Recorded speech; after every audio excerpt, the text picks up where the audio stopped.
Welcome back, guys, to Overture One. Thank you for tuning back in. And today's topic, we are going to be talking about online trading for beginners. Something that if you're not in this space, what should I do in this space? What should I prioritize?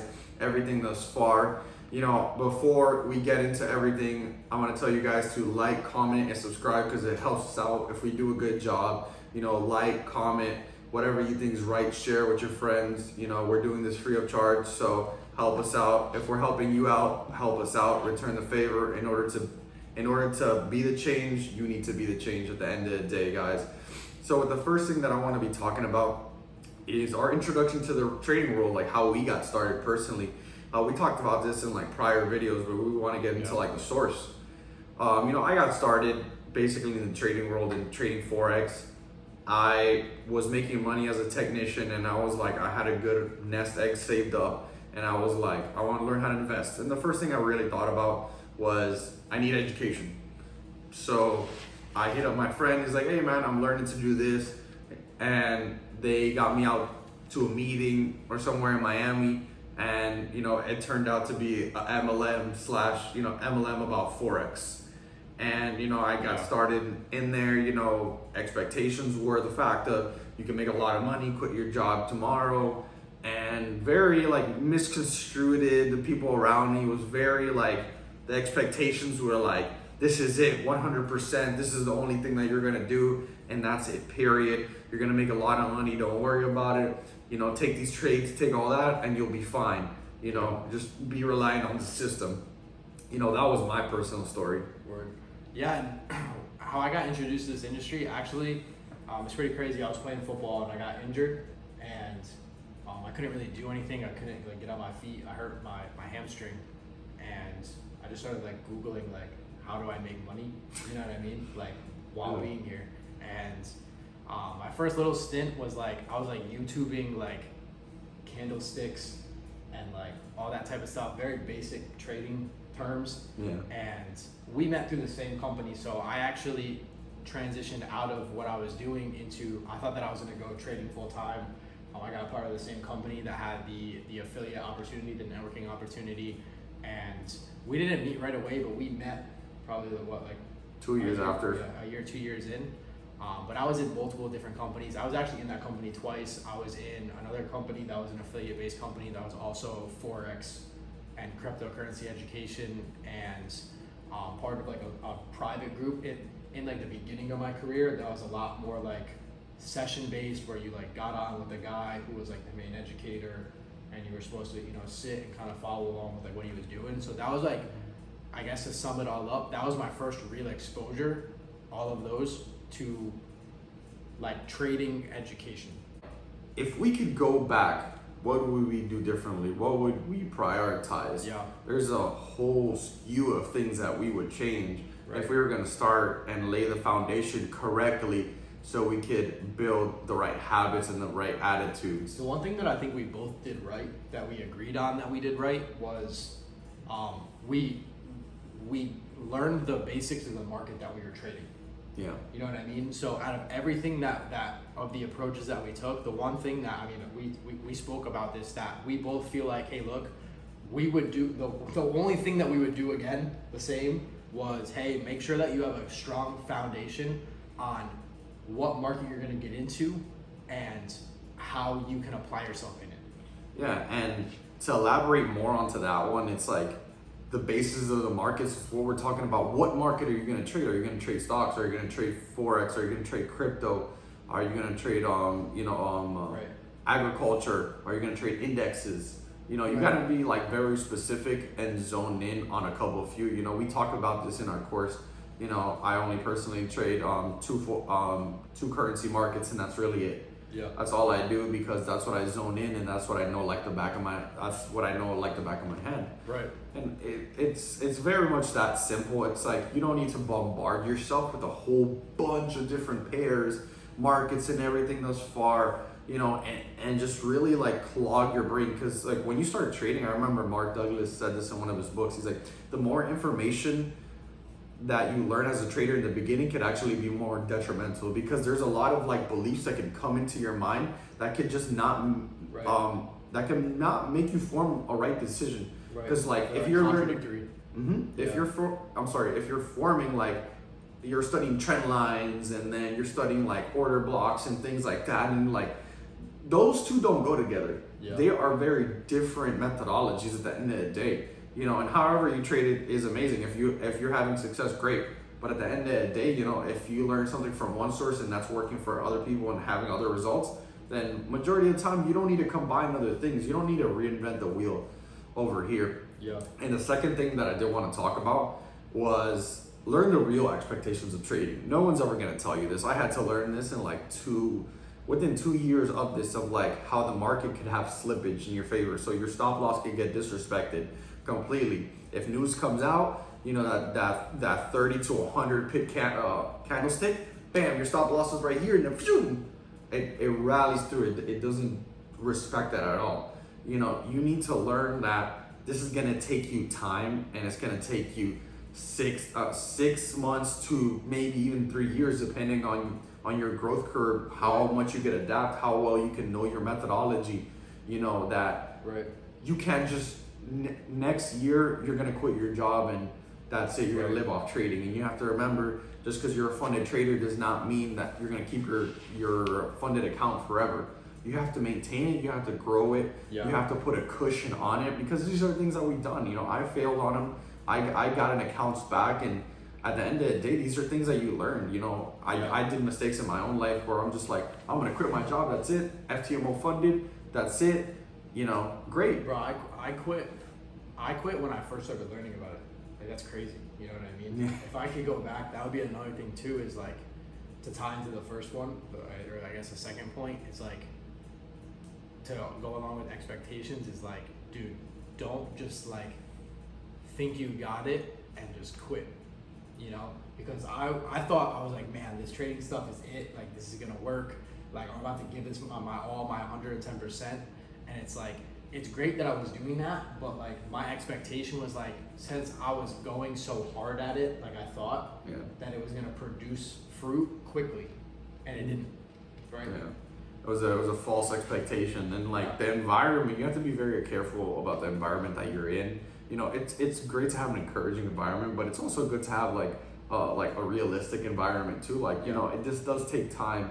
This is something that very few people are like very much winning at, and this is gonna take time. At the end of the day, that's truly what it is. To go into the expectation thing too a little bit deeper is like, don't have the expectation that you're gonna start pulling money out of the market like in a week or in like a couple of weeks, just because the person that you're learning from is making money on a weekly basis. Because That's very true. Your chapter 1 is nowhere near their chapter 100. You know. And it's like a lot of people get that false narrative of like, oh, if I follow somebody who's consistent and who's making money, I can just jump right in and I can just start making money there. But it doesn't work like that. That's true, 100%. 100%. And then like the third point that we really wanted to get into, I know Jared had a lot to say about this subject, because like it really did hit home when he told me about this one. Yeah. One of the most recent people who I would consider like a mentor of mine, who kind of stuck throughout most of my trading journey, really shined this light on me, and it was something that I didn't personally do in my career, but I would have done it if I could go back, and that would be to stay paper trading or demo trading for longer than I did, because I pretty much just saw the market. I had people in my environment telling me, hey, look, bro, you can just jump in, you can make money, you know what I mean? Like the first person who ever told me about like trading was like telling me that you can just start and you can be making like $4,000 a week, showing me like, yeah, that's simple. Right, literally. And they literally made it seem like it was a piece of cake to like hit $100,000 plus a year in a market that I knew nothing about, right? And I really bought into that narrative of like, wow, bro, like I can really just come into this and like this is like the jackpot. But and I funded an account, you know what I mean? And as soon as I funded it, I think that thing lasted a week, you know? And it's like, that's really what happens, bro. And like, we're gonna be honest with you guys about what happens to pretty much all of us, you know? And if I could go back and I could tell myself this right now, it would be, hey, look, don't fund those accounts, don't revenge trade and just throw more money at the market thinking that, yo, this is super simple, you're gonna get it. Like, practice your method, and more importantly, like, along with your method, start growing your psychology, start doing self-development, start like really like honing in on yourself, and like dedicate a lot of that time while you're trading demo to becoming like a better person. Yeah, of course. And that actually ties in with the fourth thing that I wanted to talk about. We want to emphasize, it's like when you're starting your journey, like if you are starting your journey or like you're in the middle of your journey, you need to emphasize emotional intelligence and personal development. Yeah. Very much that simple, because like you will never get more money than you could handle because of how you can handle it. I'm trying to make sure this makes sense 100%, but like you need to know how to handle that money. Right. And with a 6-figure account, 7-figure account, it's gonna come levels of, you have to be a certain type of person Right. to be emotionally available to handle these types of You risk have to percentages. do it. Exactly. Yeah. 100%. And really, it is going to take time. You know, you have to develop yourself as a person, because we all have different wirings in ourselves, like in our DNAs and how we think and everything. We have different childhood experiences. We have different things that happen to us, different ways that we think, you know. Different environments. Exactly. Everything, yeah. Like some of us may be working while trading, some of us may not, some of us have more frivolous time to trade, to day trade. And, you know, some may have more patience than others. You know, I know Jared had more patience than me in the like when I started talking to him. Yeah. And we have different ways that we come about the market. That's all I could say a ton more, but like you really need to focus on this. Like listen to audios, read books. You know, it sounds so simple and the cliche thing to say that everybody says, but you got to do it. You got to do it. How do you think you're gonna get better? You're just gonna keep trading until you get better? Yeah. You have to work on yourself off the charts as much as you do on the charts. Yeah, dude, and to tie in with that, like something that I think is so important is like you need to identify like what's like while you're paper trading and while you're doing your demo trading, that is like the perfect time while you're doing self-development, while you're seeking to know more about yourself, to identify, hey, what are my strengths? What am I doing really well that's following my trading plan in my demo trading, in my paper trading, and what am I doing that is like the enemy of getting me to where I want to go?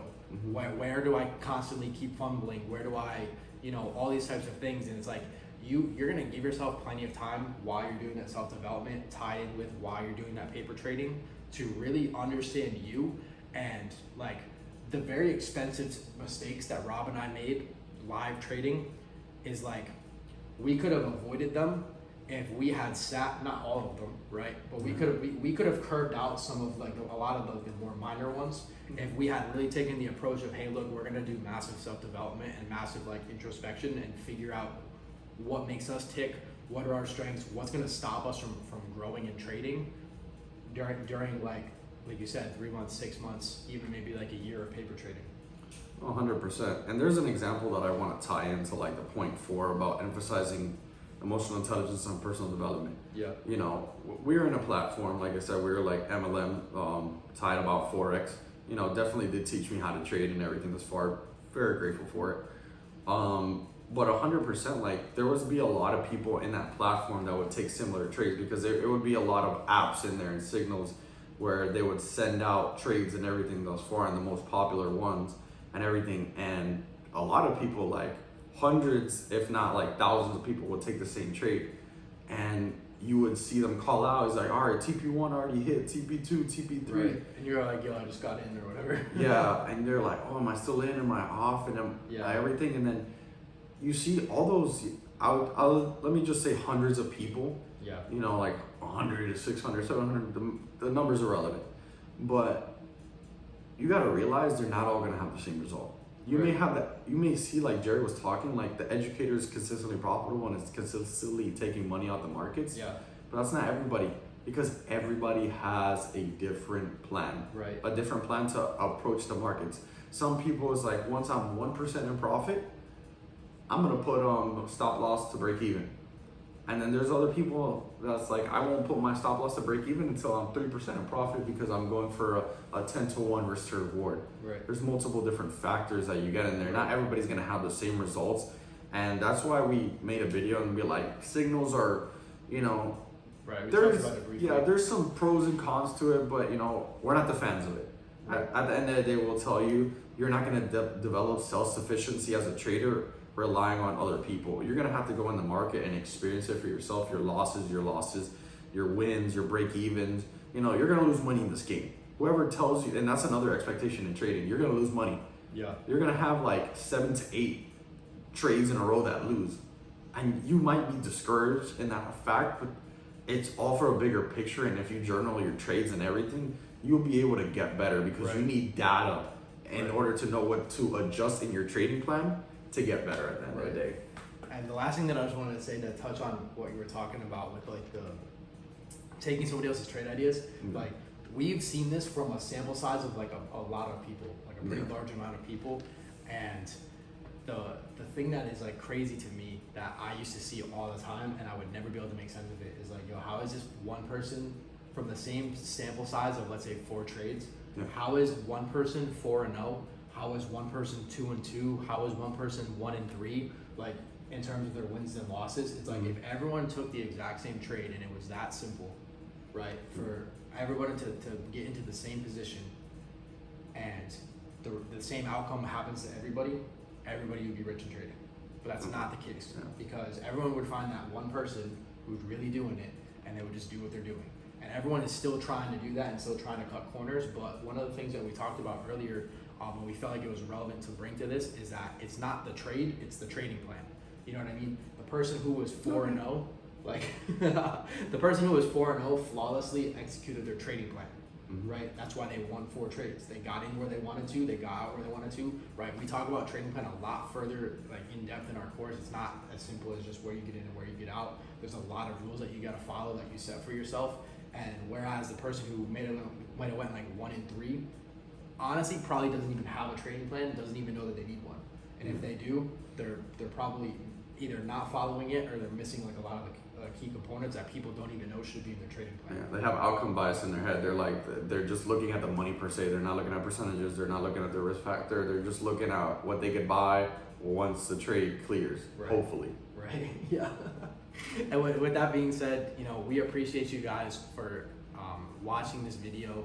And, you know, I just want to reiterate, you know, if you guys really took value home from this, like, please like, subscribe, comment, give us feedback on how we did, what you guys want to hear in the trading community. And, you know, if you got value from it, share this with people that are also on the same journey as you that could receive value from it. So with that being said, we appreciate you guys and we will see you on the next video.